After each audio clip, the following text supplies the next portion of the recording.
السلام علیکم ورحمۃ اللہ.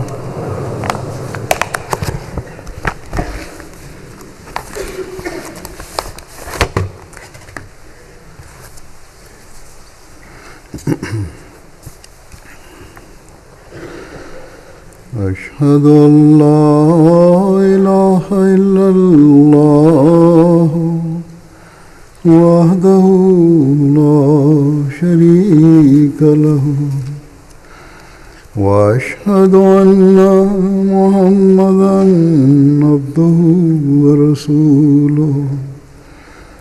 أما بعد فأعوذ بالله من الشيطان الرجيم. بسم الله الرحمن الرحيم. الحمد لله رب العالمين الرحمن الرحيم مالك يوم الدين. إياك نعبد وإياك نستعين. اهدنا الصراط المستقيم صراط الذين أنعمت عليهم غير المغضوب عليهم ولا الضالين.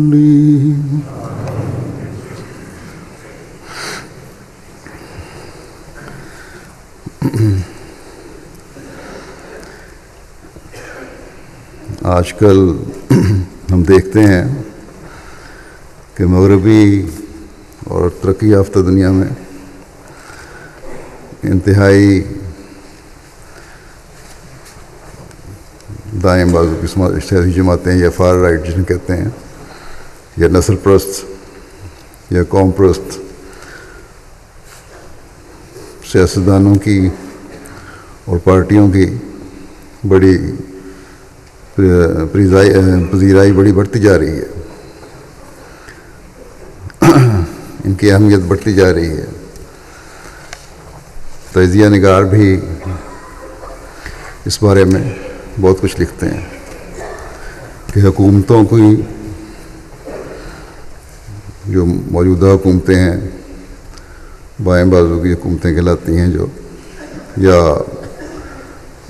اتنی زیادہ سخت نہیں ہیں امیگریشن پالیسیز میں، ان کی امیگریشن پالیسیز کی وجہ سے یہ سب کچھ ہو رہا ہے.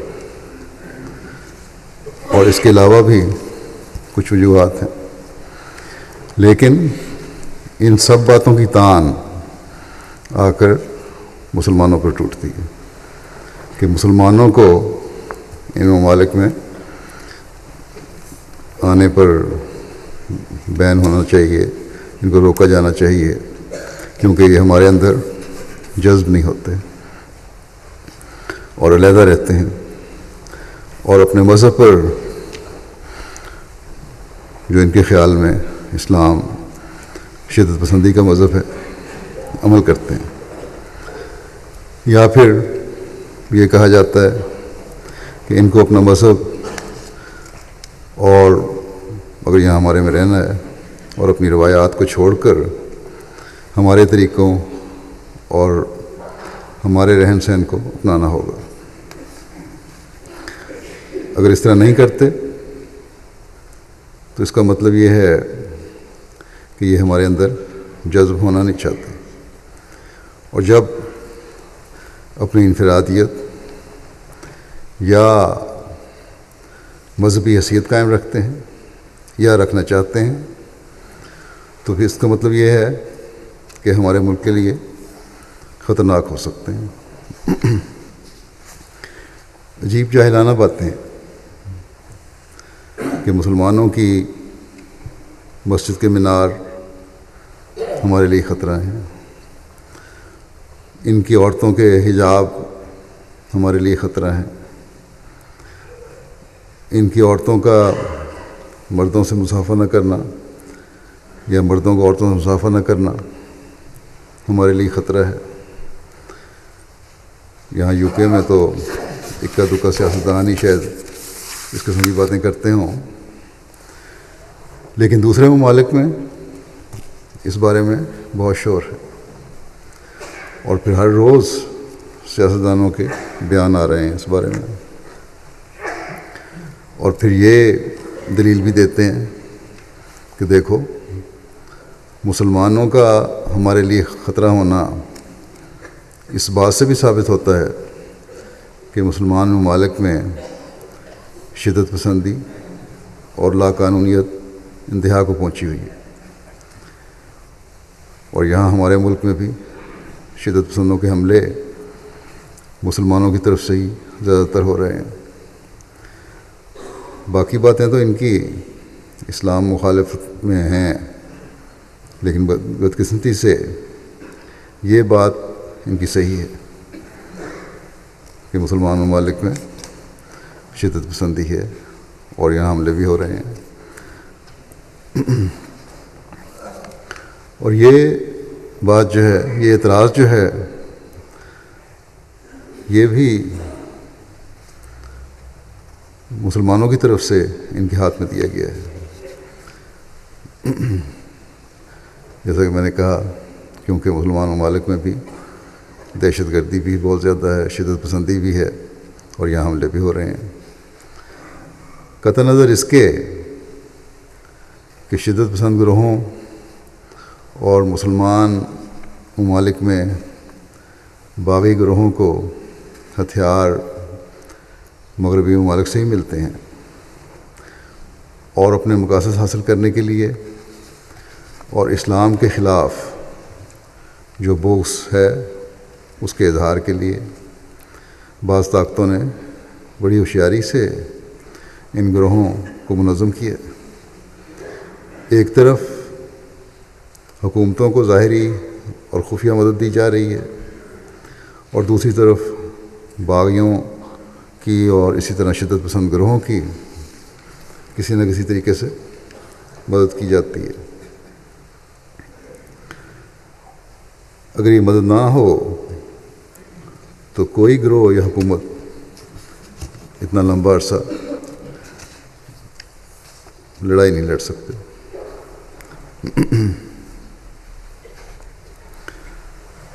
بدقسمتی یہ ہے کہ مسلمانوں کو جب بھی نقصان پہنچا ہے، مسلمانوں کے اپنے عمل اور سازشوں اور بغاوتوں اور ایک دوسرے کے حق نہ ادا کرنے اور ذاتی مفادات کو قومی اور ملی مفادات پر ترجیح دینے سے ہی پہنچا ہے. اسلام کی تعلیم کو بھولنے اور اپنے مقصد کو نظر انداز کرنے سے ہی پہنچا، بجائے اس کے کہ اپنی روحانی حالت کو بہتر کرتے اور اللہ تعالیٰ اور اس کے رسول صلی اللہ علیہ وسلم کے حکموں کی پیروی کرتے. دنیا کے لالچ اور دنیاوی وجاہت اور مقاصد حکمرانوں کے بھی، دوسرے سیاستدانوں کے بھی اور علماء کی بھی ترجیح بن گئے ہیں، اور علماء نے امت کو مزید ظلمت کی گہرائیوں میں دھکیلنے میں اپنا کردار مذہب کی آڑ میں ادا کیا اور کر رہے ہیں، بجائے اس کے کہ زمانے کی حالت کو دیکھتے ہوئے اور اللہ تعالیٰ کے وعدوں کو سامنے رکھتے ہوئے ان حالات کا جو تقاضا تھا ان پر غور کرتے اور یہ دیکھتے کہ ہم ایسے حالات میں اس شخص کی تلاش کریں جس کے بارے میں اللہ تعالیٰ نے پہلے بتا دیا تھا کہ ایسے حالات میں وہ ایمان کو ثریا سے واپس لائے گا اور اسلام کی ساکھ کو اور مسلمانوں کے ایمان کو دوبارہ قائم کرے گا۔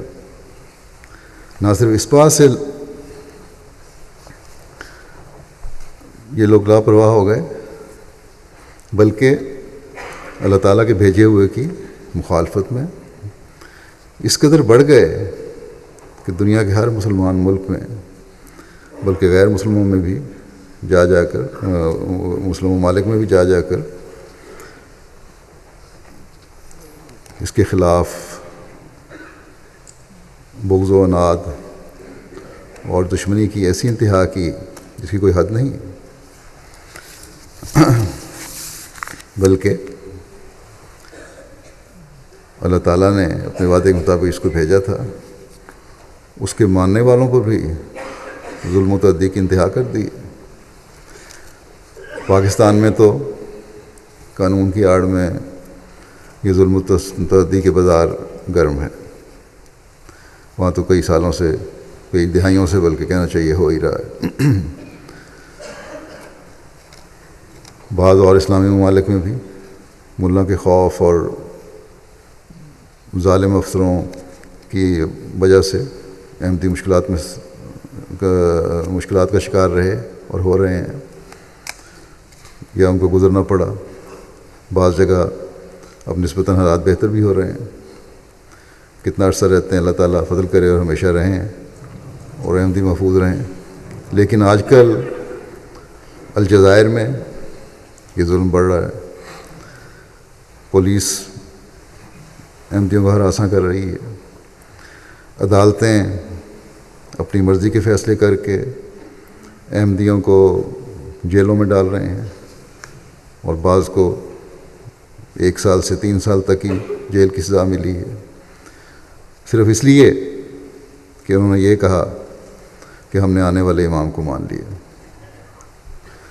اور اس لیے مان لیا ہے کہ ہمیں اللہ تعالیٰ اور اس کے رسول صلی اللہ علیہ وسلم کا یہی ارشاد۔ یہ لوگ جو جیل میں ہیں، یا جن کو سزا دی گئی ہے، یا سزا کا انتظار کر رہے ہیں اور پولیس کسٹڈی میں، یا جن کو ہراساں کیا گیا، ان کی تعداد بھی 200 سے اوپر ہے، اور سب نے باوجود اتنی سختیوں کے اس بات کا اظہار کیا ہے کہ جو بھی سختی ہم پر کر لیں، ہم اپنے ایمان سے پیچھے ہٹنے والے نہیں۔ بس احمدی تو جب اس بات کا اعلان کرتا ہے کہ میں نے اللہ تعالیٰ اور اس کے رسول صلی اللہ علیہ وسلم کی ہر بات پر، رسول صلی اللہ علیہ وسلم کو ہر بات پر ترجیح دینی ہے، ہر دوسری چیز پر ترجیح دینی ہے، اور اس کے لیے بڑی سے بڑی قربانی بھی کرنی پڑی تو کرنی ہے، تو پھر اس کے ایمان سے اس کو کوئی نہیں ہلا سکتا۔ لیکن یہ لوگ جو ظلم کر رہے ہیں اور اسلام کے نام پر اور اللہ تعالیٰ اور اس کے رسول کے نام پر یہ ظلم ہو رہے ہیں، وہ یاد رکھیں کہ اللہ تعالیٰ مظلوم کو دیکھ رہا ہے، اور مظلوم کی دعائیں اللہ تعالیٰ کے عرش پر پہنچ رہی ہیں اور پہنچتی ہیں۔ اس کی عدالت نے جب فیصلہ کیا تو ان ظالموں کی نہ دنیا رہے گی نہ آخرت۔ بس ان کو اللہ تعالیٰ کی تقدیر سے بھی ڈرنا چاہیے، اور بجائے احمدیوں پر مظالم ڈھانے کے اپنی حالتوں کو دیکھیں۔ اسلام کی خصوصی تعلیم کی بدنامی کا جو باعث بن رہے ہیں یہ لوگ، یہ دیکھیں کہ کیا یہ مقصد اللہ تعالیٰ نے ان کی زندگیوں کو بتایا تھا؟ اسلام کا اگر درد رکھنے والے ہوتے یہ علماء، جن کے فتنوں کے پیچھے، فتووں کے پیچھے حکمرانوں اور دوسرے عدالتوں کے قاضی اور جج چل رہے ہیں، تو پھر اسلام کی ایسی حالت میں جب ہر طرف سے اسلام پر اعتراض ہو رہے ہیں، سب علماء ایک ہو کر سوچتے کہ اللہ تعالیٰ کے وعدے تو اسلام کے تمام دنیا میں پھیلنے کے ہیں، اور لیکن یہاں تو الٹا اسلام بدنام ہو رہا ہے ان حرکتوں سے۔ یہ کیا وجہ ہے؟ کیا دہشت گرد اور شدت پسند تنظیموں کے ذریعے غلبہ ہوگا؟ کیا اللہ تعالیٰ نے یہ فرمایا تھا کہ قتل و غارت کر کے اسلام کو پھیلاؤ؟ کیا اسلام کے پاس براہین اور دلائل نہیں ہیں جن سے یہ پھیلایا جائے؟ کیا صرف تلوار اور مخالف فرقے اور دوسرے مذاہب کے معصوم لوگوں، بچوں اور عورتوں بوڑھوں کو تلوار سے مخالف فرقوں کے لوگوں اور دوسرے مذاہب کے لوگوں اور معصوم عورتوں اور بچوں کو قتل کر کے اور بوڑھوں کو قتل کر کے اسلام کی خدمت ہوگی؟ اگر یہ ان کی سوچ ہے، اور اکثر علماء کی متشددانہ عمل جو ہیں یہی نظر آتا ہے کہ یہی ان کی سوچ ہے، تو پھر یہ لوگ ہیں جو اللہ تعالیٰ اور اس کے رسول صلی اللہ علیہ وسلم کے حکم کے نافرمان۔ ان کو کامیابی تو ملنی نہیں۔ ایسے عمل اللہ تعالیٰ کی پکڑ کے ضرور مورد بنا سکتے ہیں، احمدیوں پر ظلم کر کے اور اسلام کے نام پر غلط کام کر کے اپنی حکومت اور طاقت کے بل بوتے پر، جسے یہ اپنی کامیابی سمجھ رہے ہیں۔ انہیں یاد رکھنا چاہیے کہ ایک دن اللہ تعالیٰ کے حضور بھی حاضر ہونا، اور وہاں ان ظلموں کا جواب بھی دینا ہوگا۔ مسلمانوں کی حالت بھی اس وقت عجیب ہوئی ہے۔ ایک طرف تو نام نہاد مولویوں کا طبقہ ہے یا شدت پسند لوگوں کا طبقہ ہے، جس نے جیسا کہ میں نے کہا ہر طرف اسلام کے نام پر اپنوں اور غیروں سے فساد کے خلاف فساد برپا کیا ہوا ہے، اور دوسری طرف وہ لوگ ہیں جو ان کے رد عمل کے طور پر یا مغربی اور دنیا داری کے اثر کے تحت مذہب سے لا تعلق ہیں، بجائے اعتماد سے اسلامی تعلیم کی خوبیوں کو بیان کرنے کے، یا لا تعلق ہیں یا خوف زدہ ہیں بعض چیزوں میں۔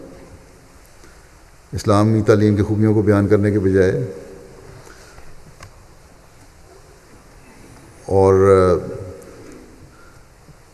دنیا داروں کی باتوں کو غلط کہنے کے بجائے ان کی ہاں میں ہاں ملا دیتے ہیں، اور اسلامی تعلیم کی غلط توجیہیں اور وضاحتیں پیش کرتے ہیں کہ نہیں، اس کا مطلب یہ تھا یا یہ تھا۔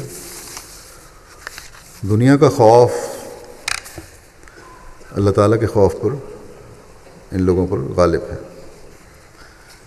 اسی طرح بعض سیاستدان اور حکمران ہیں، وہ اگر مولوی سے متفق نہ بھی ہوں تو اپنی کرسی کے چھن جانے کے خوف سے کہ کہیں مولوی لوگوں کو ہمارے خلاف نہ بھڑکا دے، دین سے ان کا لوگوں کا کچھ واسطہ نہیں ہے، بزدلی اور اپنی دنیاوی اغراض کی وجہ سے جو ان پر غالب آ جاتی ہیں، یہ خاموش ہیں۔ گویا کہ مسلمانوں میں سے ہر وہ طبقہ جس نے اللہ تعالیٰ کے بھیجے ہوئے کا انکار کیا، وہ اللہ تعالیٰ اور اس کے رسول صلی اللہ علیہ وسلم کے حکموں سے دور چلا گیا ہے،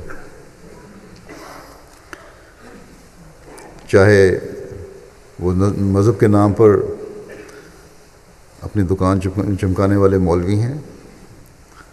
الزام تو حضرت مسیح موعود علیہ الصلوۃ والسلام کو دیتے ہیں کہ نعوذ باللہ آپ نے مسیح اور مہدی ہونے کا دعویٰ کر کے دکانداری بنائی ہوئی ہے، لیکن حقیقت میں ان لوگوں نے آسان کمائی اور دکان چمکانے کا ذریعہ حضرت مسیح موعود علیہ الصلوۃ والسلام کی مخالفت کو بنایا ہوا ہے۔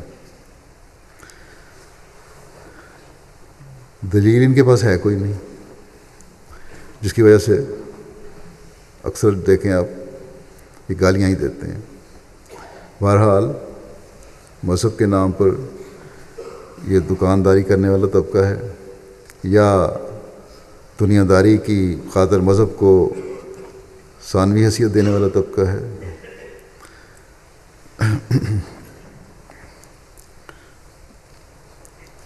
یہ سب لوگ نام کے مسلمان ہیں، اسلام کی حقیقی تعلیم سے ان کا کوئی بھی واسطہ نہیں۔ ایسے حالات میں احمدیوں کو سوچنا چاہیے کہ جب انہوں نے زمانے کے امام کو ماننا ہے تو ان پر بہت بڑی ذمہ داری عائد ہوتی ہے۔ مخالفین نے ان پر ظلم تو کرنا ہی ہے۔ اسی طرح مذہب سے دور ہٹے ہوئے جو لوگ ہیں اور خدا تعالیٰ کا انکار کرنے والے جو ہیں، انہوں نے بھی ہماری مخالفت اس وقت کرنی ہے جب ہم ان کی باتوں کو جو آزادی کے نام پر غلط باتیں اور کرتے ہیں یا قوانین بناتے ہیں، ان کے خلاف ہم بات کریں گے، تب ان لوگوں نے ہمارے خلاف ہونا ہے۔ بس کیا ایسے میں ہم خوفزدہ ہو کر چپ ہو جائیں یا ایمانی کمزوری دکھاتے ہوئے ان کی ہاں میں ہاں ملانے لگ جائیں؟ اگر ہم نے بھی ایسا ہی کرنا ہے تو پھر حضرت مسیح موعود علیہ الصلوۃ والسلام کی بیعت میں آنے کا کیا فائدہ ہے؟ ہمیں تو آپ نے آ کر یہ بتایا کہ تم نے اللہ تعالیٰ کے حکموں کے مطابق چلنا ہے اور اس کے رسول صلی اللہ علیہ وسلم کی پیروی کرنی، اپنے ایمان کو بھی ضائع نہیں کرنا اور فساد کو بھی پیدا نہیں ہونے دینا، اور ساتھ ہی یہ بھی چیز سامنے رکھنی ہے کہ اللہ تعالیٰ کے پیغام کو دنیا تک پہنچانا بھی ہے تاکہ توحید کا قیام ہو اور اسلام کی خوبصورت تعلیم کو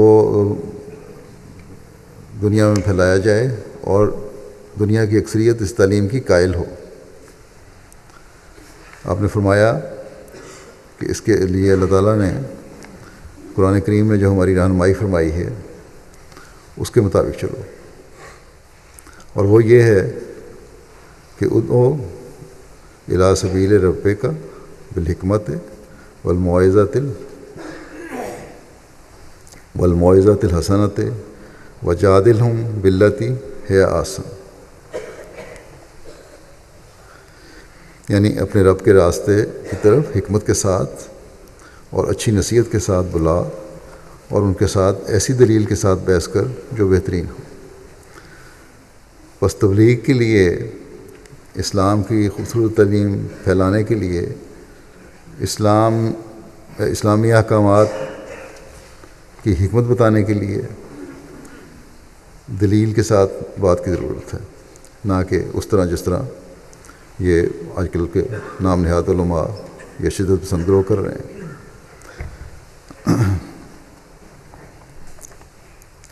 تلوار کے ساتھ اسلام پھیلانے کا اللہ تعالیٰ نے کہیں حکم نہیں دیا۔ پھر دنیا دار ممالک ہیں جو اور جو حکومتیں ہیں، ان میں بھی بعض باتیں جو رائج ہو گئی ہیں یا ایسی باتوں کو قانون تحفظ دیتا ہے جن کی مذہب اجازت نہیں دیتا، اور مذہب کے نزدیک وہ نہ صرف اخلاق سے گری ہوئی باتیں ہیں بلکہ گناہ بھی ہیں، ان کے بارے میں بات بھی اگر ہم نے کرنی ہے، اگر دوسرا فریق غصے میں آتا ہے تو عارضی طور پر اس بات کو ٹالا جا سکتا ہے، وہاں سے سلام کر کے اٹھا جا سکتا ہے۔ یہی اس وقت حکمت کا تقاضا ہوگا، لیکن یہ نہیں ہو سکتا کہ ہم اس لیے کہ قانون بن گیا یا دوسرا فریق غصے میں آ گیا ہم ان کے ہاں میں ہاں ملائیں لگ جائیں۔ اگر خوفزدہ ہو کر یا دنیا داری سے متاثر ہو کر ہاں میں ہاں ملاتے ہیں تو یہ غلط ہے، اور پھر اس گناہ میں شامل ہو جاتے ہیں۔ حضرت مسیح موعود علیہ السلام فرماتے ہیں کہ آیت جادلہم باللتی ہے آسن کا یہ منشا نہیں ہے کہ ہم اس قدر نرمی کریں کہ مداح نہ کر کے خلاف واقعہ بات کی تصدیق کر لیں۔ بس حکمت کا مطلب یہ نہیں ہے کہ بزدلی دکھائی جائے، بلکہ حق بات کو بغیر فساد کے کہنے میں یہ حکمت ہے، یہ ایسے طریقے سے کی جائے کہ جس سے فساد پیدا نہ ہو، اور جو اس کا حق ہے بات کرنے کا وہ بھی ادا ہو جائے۔ بس ایک مومن کو اس بات کا خیال رکھنا چاہیے کہ بزدلی اور حکمت میں کیا فرق ہے۔ جو اسلام کے واضح حکم ہیں اور جن کو اسلام غلط کہتا ہے اس کو ہم نے نہیں کرنا اور غلط ہی کہنا ہے، اور ساتھ ہی یہ بھی ہے کہ قانون کو ہاتھ میں لے کر لڑائی بھی نہیں کرنی۔ پھر ایک جگہ اس بارے میں مزید وضاحت فرماتے ہوئے حضرت مسیح موعود علیہ السلام فرماتے ہیں کہ جب تو کسی کے ساتھ بحث کرے تو حکمت اور نیک نصیحتوں کے ساتھ بحث کر جو نرمی اور تہذیب سے ہو۔ ہاں یہ سچ ہے کہ بطیرے اس زمانے کے جاہل اور نادان مولوی اپنی حماقت سے یہی خیال رکھتے ہیں کہ جہاد اور تلوار سے دین کو پھیلانا نہایت ثواب کی بات ہے، اور وہ درپردہ اور نفاق سے زندگی بسر کرتے ہیں، لیکن وہ ایسے خیال میں سخت غلطی پر ہیں، اور ان کی غلط فہمی پر الہی کتاب پر الزام نہیں آ سکتا۔ اگر ایسی باتیں کرتے ہیں تو ان کی غلطی ہے، اس کا مطلب یہ نہیں کہ اللہ تعالیٰ کی کتاب پر الزام آئے۔ فرمایا کہ واقعی سچائیاں اور حقیقی صداقتیں کسی جبر کی محتاج نہیں ہوتی، بلکہ جبر اس بات پر دلیل ٹھہرتا ہے کہ روحانی دلائل کمزور ہیں۔ کیا وہ خدا جس نے اپنے پاک رسول صلی اللہ علیہ وسلم پر یہ وحی نازل کی کہ فاصبر کما صبر اولو العزم، یعنی تو ایسا صبر کر جو تمام اولو العزم رسولوں کے صبر کے برابر ہو، یعنی اگر نبیوں کا صبر اکٹھا کر دیا جائے تو وہ تیرے صبر سے زیادہ نہ ہو۔ اور پھر فرمایا کہ لا اکراہ فی الدین، یعنی دین میں جبر نہیں چاہیے۔ اور پھر فرمایا کہ ادعو الی سبیل ربک بالحکمت والموعظۃ الحسنہ، یعنی حکمت اور نیک واعظوں کے ساتھ مباحثہ کر، نہ سختی سے۔ اور پھر فرمایا والکاظمین الغیظ والعافین عن الناس، یعنی مومن وہی ہیں جو غصے کو کھا جاتے ہیں اور یاوہ گو اور ظالم طبع لوگوں کے حملوں کو معاف کر دیتے ہیں، اور بےہودگی کا بےہودگی سے جواب نہیں دیتے۔ فرمایا کہ کیا ایسا خدا یہ تعلیم دے سکتا ہے کہ تم اپنے دین کے منکروں کو قتل کر دو اور ان کے مال لوٹ لو اور ان کے گھروں کو ویران کر دو؟ بلکہ اسلام کی ابتدائی کارروائی جو حکم الہی کے موافق تھی صرف اتنی تھی کہ جنہوں نے ظالمانہ طور سے تلوار اٹھائی وہ تلوار ہی سے مارے گئے، اور جیسا کیا ویسا اپنا پاداش پا لیا۔ فرمایا کہ یہ کہاں لکھا ہے کہ تلوار کے ساتھ منکروں کو قتل کرتے پھرو؟ یہ تو جاہل مولوی اور نادان پادریوں کا خیال ہے جس کی کچھ بھی اصلیت نہیں۔ یا جو مولوی ہیں اسلام کے پھیلانے کے علمبردار بنے پھرتے نام نہاد، یا وہ لوگ یہ کہتے ہیں، یا اسلام کے جو مخالف لوگ ہیں وہ یہ کہتے ہیں کہ اسلام کہتا ہے کہ منکروں کو قتل کرو، کہیں نہیں لکھا۔ بس یہ ہے اسلام کی تعلیم جس پر دوسرے مسلمان تو عمل نہیں کرتے،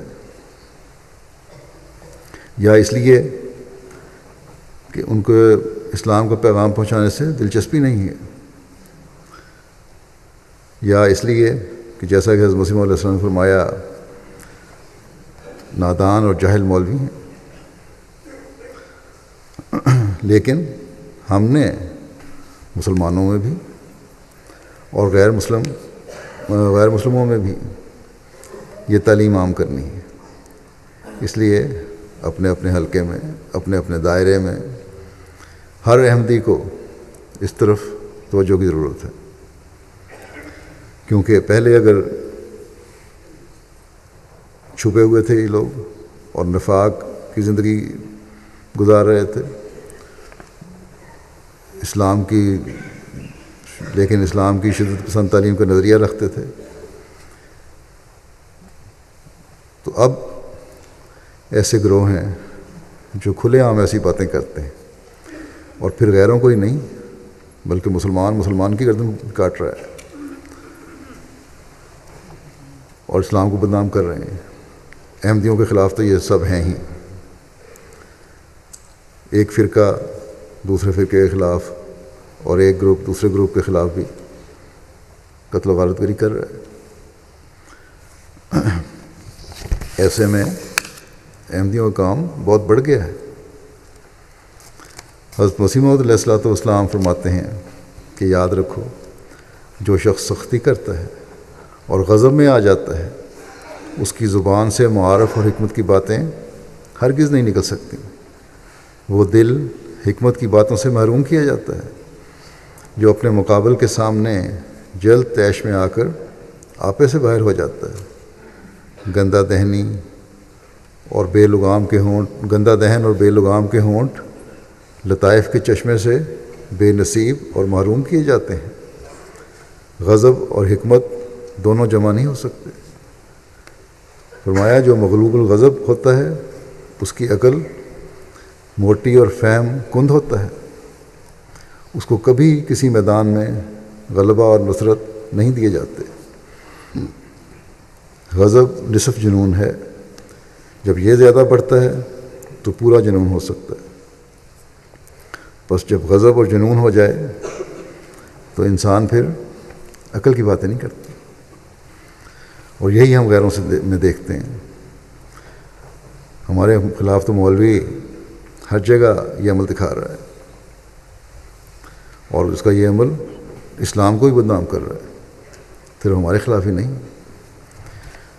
جب ہم تبلیغ کرتے ہیں اور اسلام کی پرامن تعلیم دنیا کو بتاتے ہیں تو اسلام مخالف طاقتیں جو ہیں ہمیں ہمیشہ ہی جواب دیتی ہیں کہ ٹھیک ہے تم پرامن ہو گئے، لیکن تمہیں تو اکثریت مسلمان ہی نہیں سمجھتی، لہذا تم اسلام کی نمائندگی نہیں کر سکتے۔ بس ان حالات میں ہمارے چیلنج مزید بڑھ جاتے ہیں، اور ہر احمدی کو اس بارے میں اپنی ذمہ داری کا احساس کرنے کی ضرورت ہے کہ اس کا ہر فعل اور عمل اسلام کا نمونہ ہو۔ اگر تبلیغ نہیں بھی کر رہا تو پھر بھی اس کا قول و فعل اسلام کا پیغام پہنچانے والا ہو۔ پھر تبلیغ کے لیے ہمیں حضرت علی رضی اللہ عنہ کی حکمت کی اس بات کو بھی سامنے رکھنا چاہیے۔ آپ نے فرمایا کہ دلوں کی کچھ خواہش اور میلان ہوتے ہیں جن کی وجہ سے وہ کسی وقت بات سننے کے لیے تیار رہتے ہیں، اور کسی وقت اس کے لیے تیار نہیں ہوتا۔ کبھی انسان کوئی بات سننے کے لیے تیار ہوتا ہے، کبھی نہیں ہوتا۔ اس لیے لوگوں کے دلوں میں ان میلانات کے تحت داخل ہوا کرو، یہ دیکھا کرو کہ اس وقت کیا صورتحال ہے، اور پھر اس کے مطابق بات کرو، اور اس وقت اپنی بات کہا کرو جب وہ بات سننے کے لیے تیار ہو۔ بس اس حکمت کو ہمیں اختیار کرنا چاہیے۔ پھر حضرت مسیح موعود علیہ السلام نے یہ رہنمائی فرمائی کہ چاہیے کہ جب کلام کرے تو سوچ کر اور مختصر کام کی بات کرے۔ بہت بحثیں کرنے سے کچھ فائدہ نہیں ہوتا۔ فرمایا کہ بس چھوٹا سا چٹکلا کسی وقت چھوڑ دیا جائے اور سیدھا کان کے اندر چلا جائے، پھر کبھی اتفاق ہوا تو پھر صحیح۔ اب یہ باتیں اس وقت ہو سکتی ہیں جب مستقل رابطے ہوں۔ آزادی کے نام پر خدا تعالیٰ کے قانون سے ٹکرانے اور آزادی کے نام پر غیر اخلاقی باتوں کو اخلاق کے زمرے میں لانے کی جو مذہب مخالف طاقتیں کوشش کر رہی ہیں، ان کی ہم حکمت کی باتوں اور مستقل رابطوں اور کوشش سے ہی ان کا رد کر سکتے ہیں، ان کا توڑ کر سکتے ہیں۔ اب آسٹریلیا میں اگر ایک طبقہ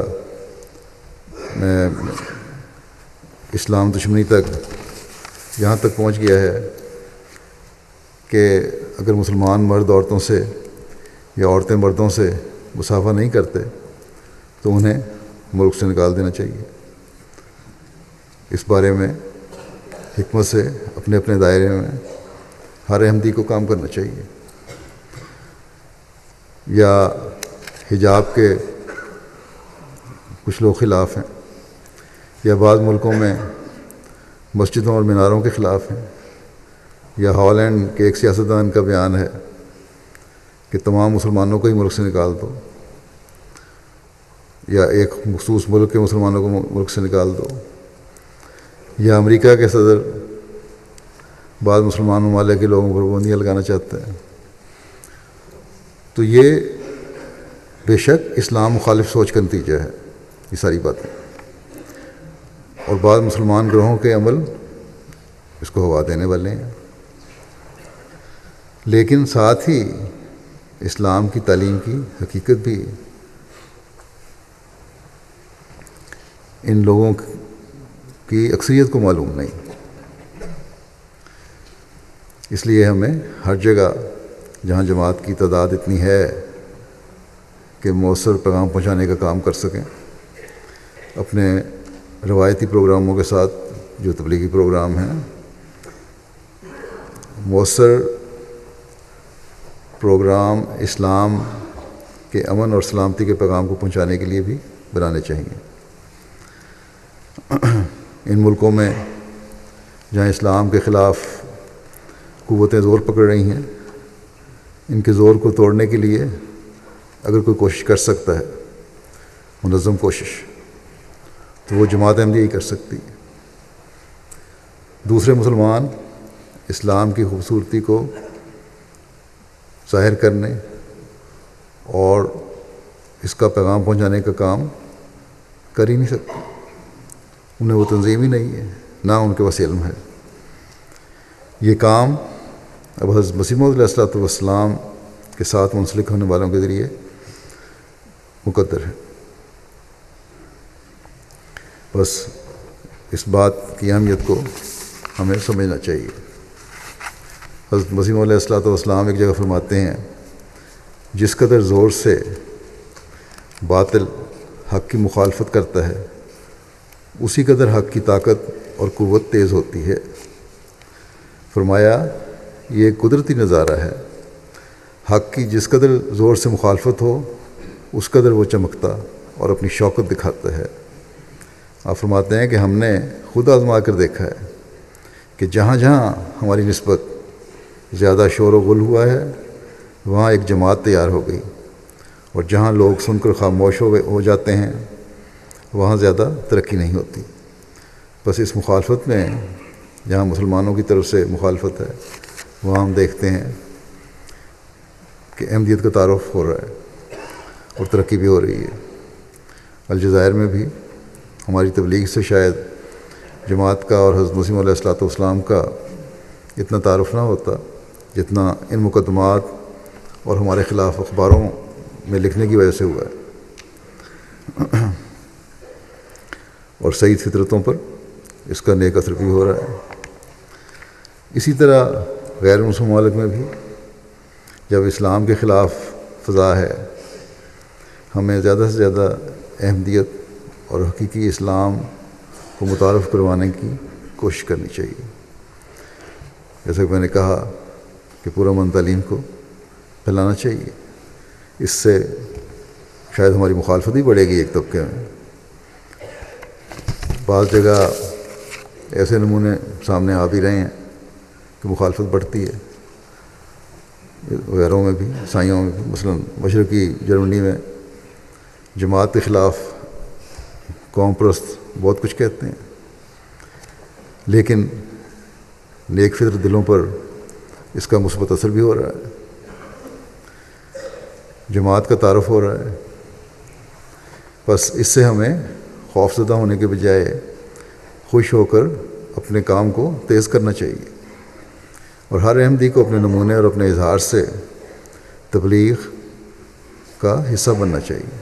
حضرت مسیح علیہ السلام فرماتے ہیں کہ اسلام کی حفاظت اور سچائی کے ظاہر کرنے کے لیے، اسلام کی حفاظت اور سچائی کے ظاہر کرنے کے لیے سب سے اول تو وہ پہلو ہے کہ تم سچے مسلمانوں کا نمونہ بن کر دکھاؤ، اور دوسرا پہلو یہ ہے کہ اس کی خوبیوں اور کمالات کو دنیا میں پھیلاؤ۔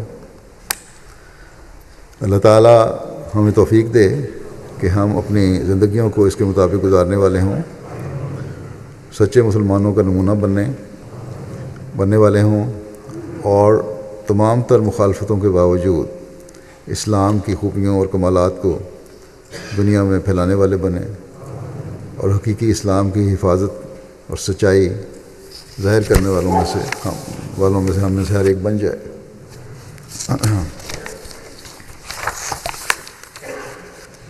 نمازوں کے بعد میں کچھ جنازہ غائب پڑھاؤں گا۔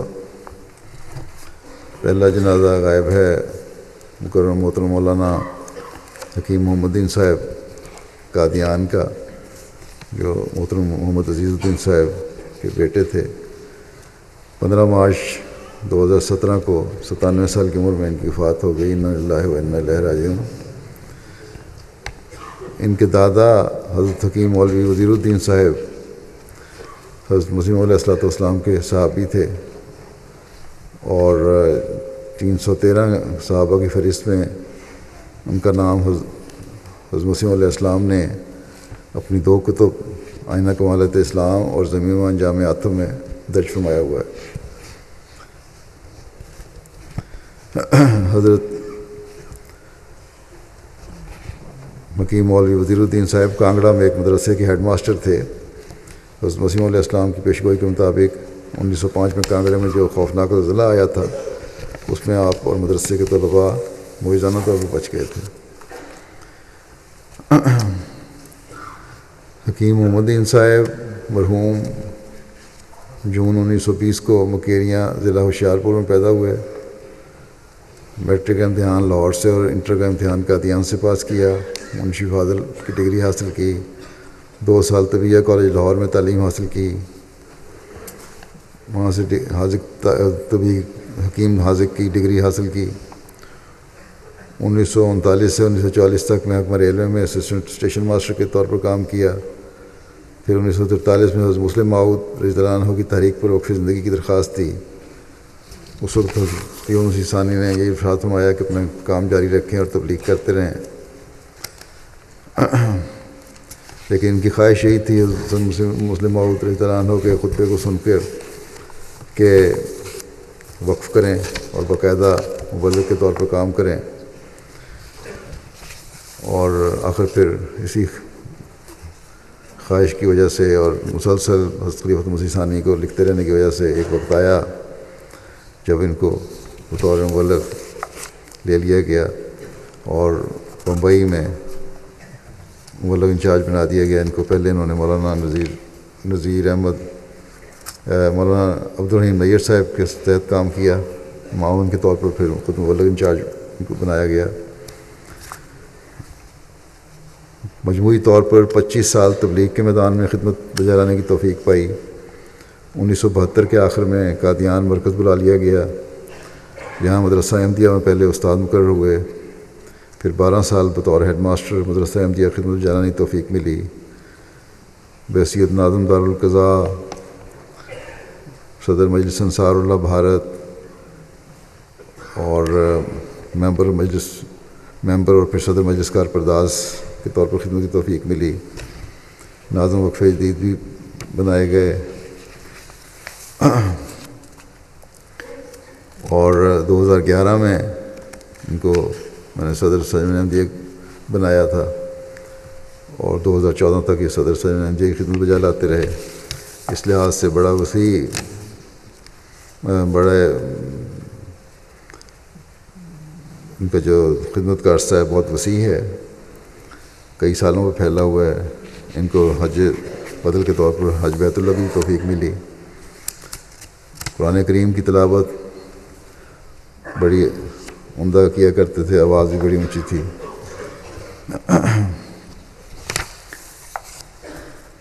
ان کی وصیت پہلے 1/10 تھی، پھر انہوں نے 1/7 کی اور پھر 1/5 کے موسی تھے.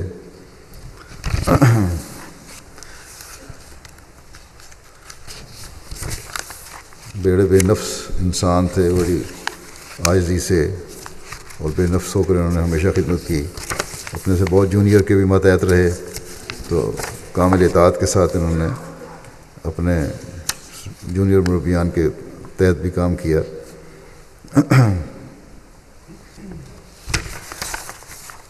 اللہ تعالیٰ مرحوم کے درجات بلند کرے اور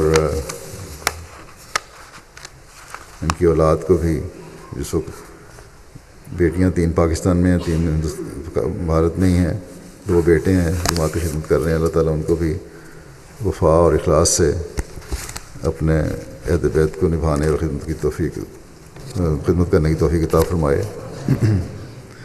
دوسرا جنازہ ہے مکرم فضل اللہ انوری صاحب ابن مکرم ماسٹر امام علی صاحب، جو 4 مارچ 2017 کو 90 سال کی عمر میں جرمنی میں وفات پا گئے. انا للہ و انا الیہ راجعون. 16 اپریل 27 کو ہی پیدا ہوئے بھیرا میں اور 1946 میں قضاء اسلام کالج قادیان سے FSC کا امتحان پاس کیا. 1947 میں اپنے آپ کو وقف کے لیے پیش کیا. پھر اس کے بعد انہوں نے BSc میں داخلہ لیا اور 1950 میں گورنمنٹ کالج لاہور سے BSc کی. 1951 میں جامعہ المبشرین میں داخل ہوئے اور پھر اس کے بعد آپ کی خدمات کا سلسلہ کافی لمبا ہے. 1956 میں بطور مبلغ گانا بھجوایا گیا. 1960 تک اب وہاں رہے.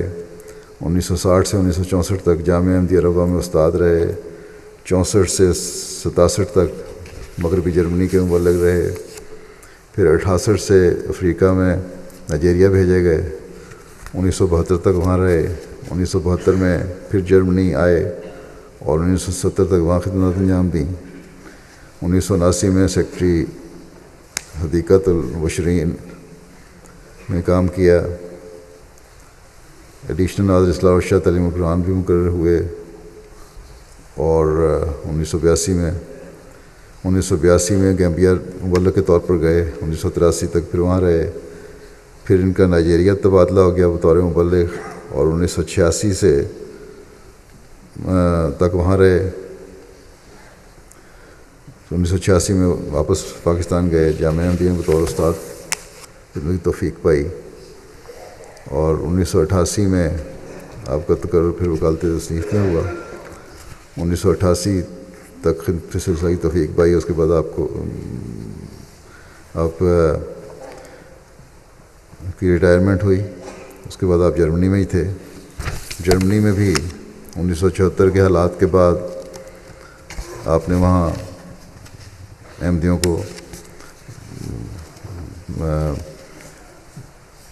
وہاں منگوانے کا اور امیگریشن دلوانے کا بڑا کام کیا، جس کو سالس نے بڑا سراہا۔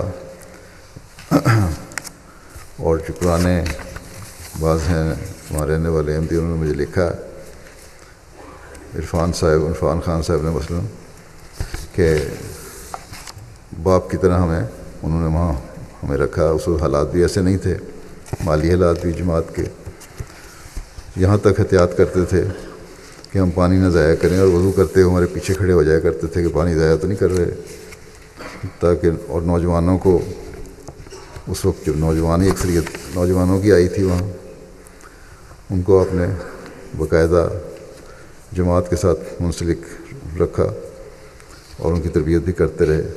بڑے قناعت پسند تھے۔ اللہ تعالیٰ مرحوم کے درجات بلند فرمائے اور ان کی اولاد کو بھی ان کی نیکیوں کو جاری رکھنے کی توفیق عطا فرمائے۔ انہوں نے درویشان کے مختلف خصوصیات پہ بعض کتب بھی لکھی ہیں۔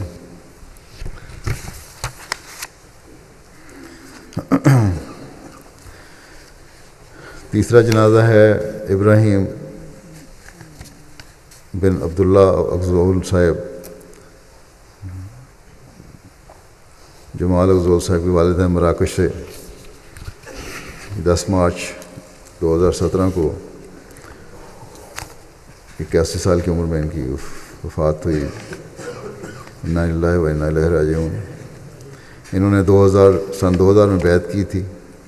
ان کی اہلیہ نے ان سے پہلے بیعت کی تھی، اور ان کی اہلیہ نے ہی انہیں بیعت کے لیے تیار کیا تھا۔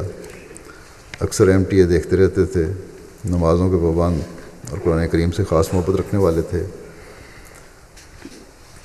سب افراد خانہ سے بہت شفقت کرتے، بہت نرم خو تھے، اولاد کی تربیت میں کبھی سختی نہیں کی، کنبے کو ہمیشہ خاندان کو اپنے متحد رکھا، سخاوت اور صلہ رحمی میں بہت نمایاں تھے۔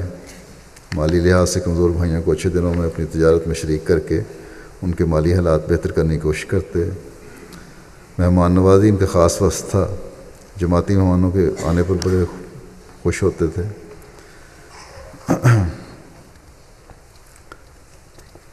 جوانی سے ہی ایمانداری میں مشہور تھے، حتیٰ کہ جس شخص کے پاس کام کرتے تھے وہ اپنا سارا سامان تجارت اور اموال ان کے حوالے کر دیتا تھا، جس پر ان کے ساتھی تاجر حیران ہو جاتے تھے۔ آخری عمر میں بیماری کی حالت میں بار بار نماز کے بارے میں دریافت کرتے رہے۔ اللہ تعالیٰ مرحوم کے درجات بلند فرمائے اور ان کی ذوائقین کو بھی صبر اور حوصلہ عطا فرمائے اور خلافت اور جماعت سے وابستہ رکھے۔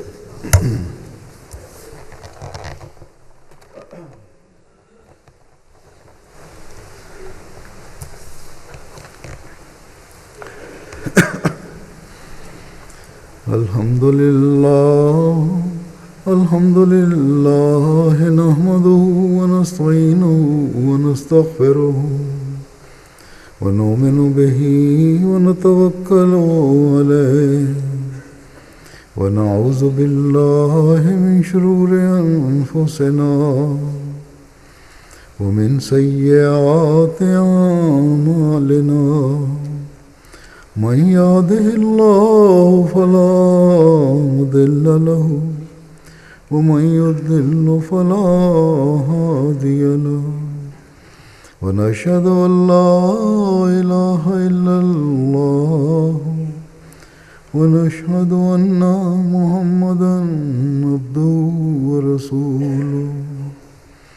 عباد الله رحمكم الله، إن الله يأمر بالعدل والإحسان وإيتاء ذي القربى وينهى عن الفحشاء والمنكر والبغي يعظكم لعلكم تذكرون اذكروا الله يذكركم وادعوه يستجب لكم ولذكر الله أكبر